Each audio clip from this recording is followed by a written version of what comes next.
Hello students, I hope you enjoyed learning through Metallurgy 1 that I had prepared and posted a few days back. This is Metallurgy 2, in which we will discuss metallurgy of aluminium, and we have learned some definitions earlier, so we will be applying them wherever possible.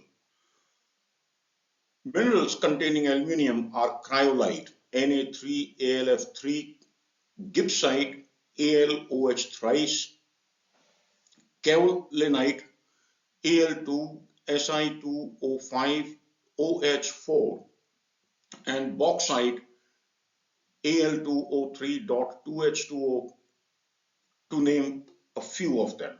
There are many others as well.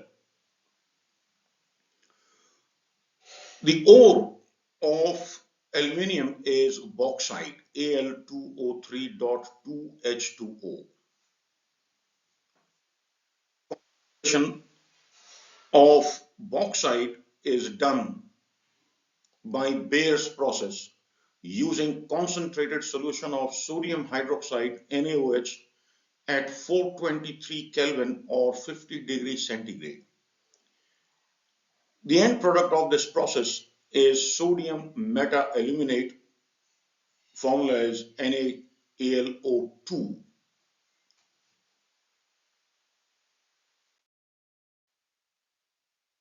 Now here we have Bayer's process in more details.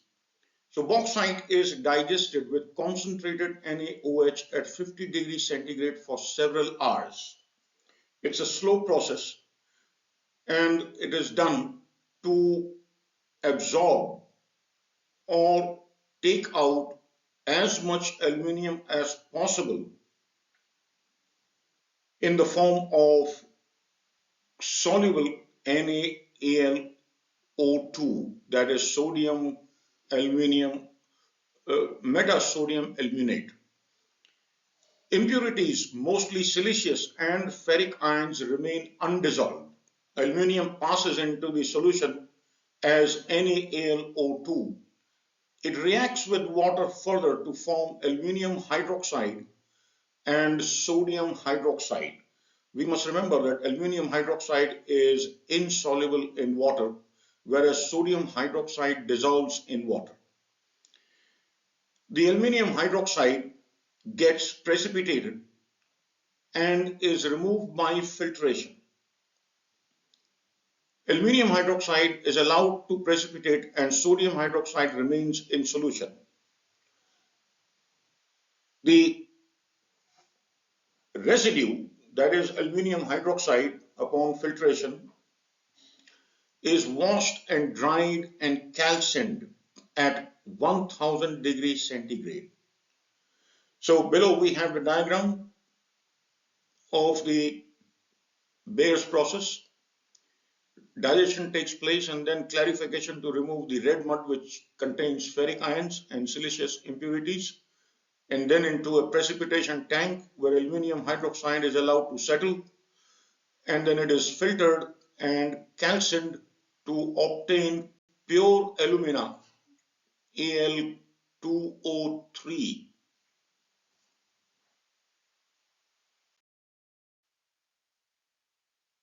Reactions in Bayer's process are as follows.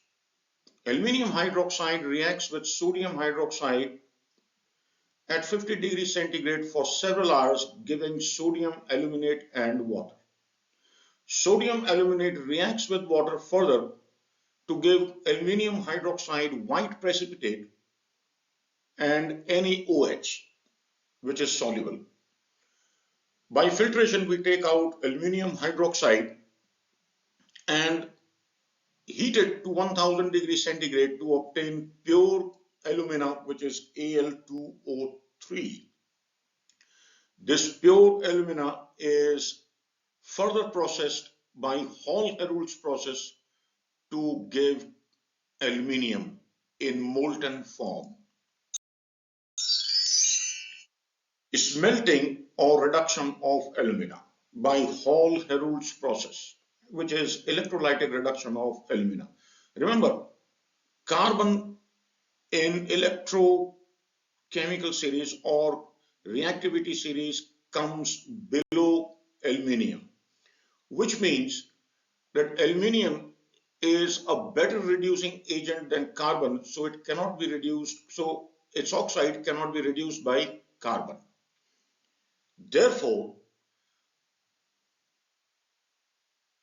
above carbon, they are reduced electrolytically.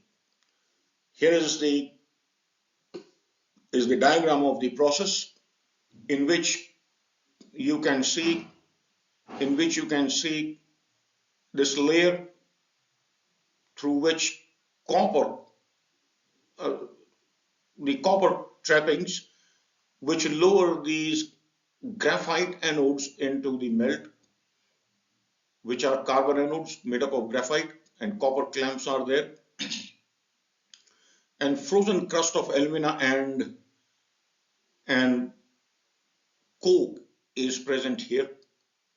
This is an iron steel pot, and it is internally lined with graphite, which serves as cathode. There is an insulation here which you can see. This prevents the contact between the anode and the cathode. And here we have a dynamo that produces the electric current, and the charge, the carbon anodes are lowered into the charge and current is switched on. There's a control lamp which keeps indicating the flow of current, and as long as it is bright,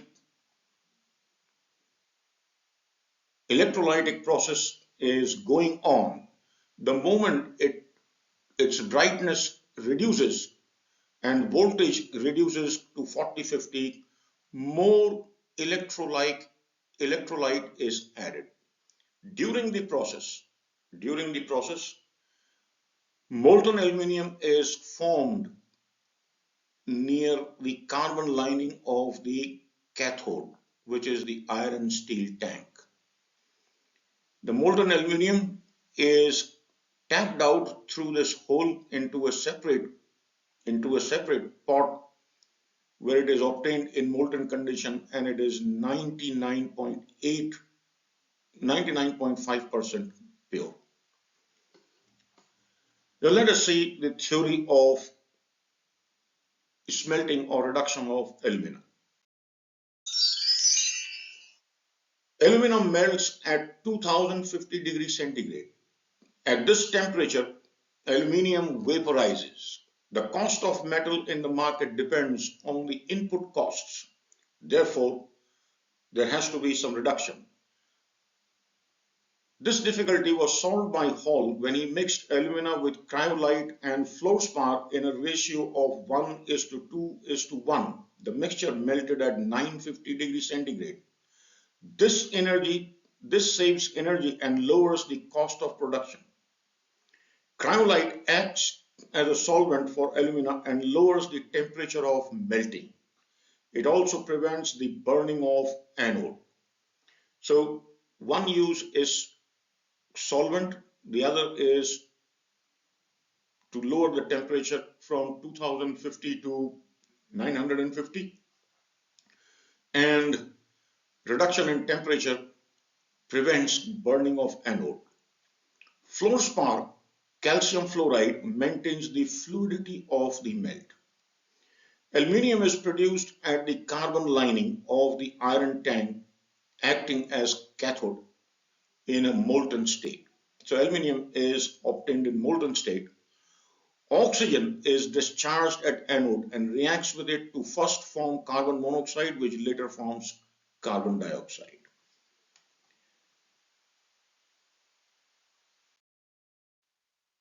The reactions at electrode in the electrolytic furnace are as follows. At cathode, aluminium plus calcium plus sodium migrate towards cathode. The preferential discharge takes place and aluminium gains 12 electrons and is reduced to Al atoms which remain in molten condition.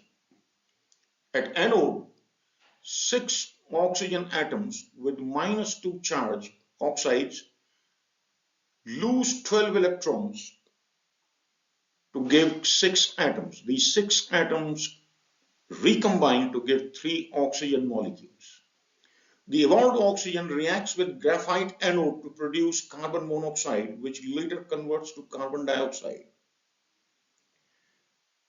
The reaction is as follows: 2C plus O2 gives 2CO, and 2CO plus O2 further forms 2 molecules of carbon dioxide. And as a result of this reaction, the graphite anodes are corroded and have to be replaced from time to time.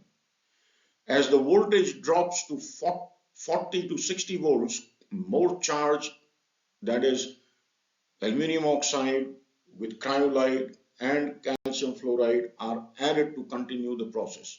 The aluminium obtained is 99.8% pure.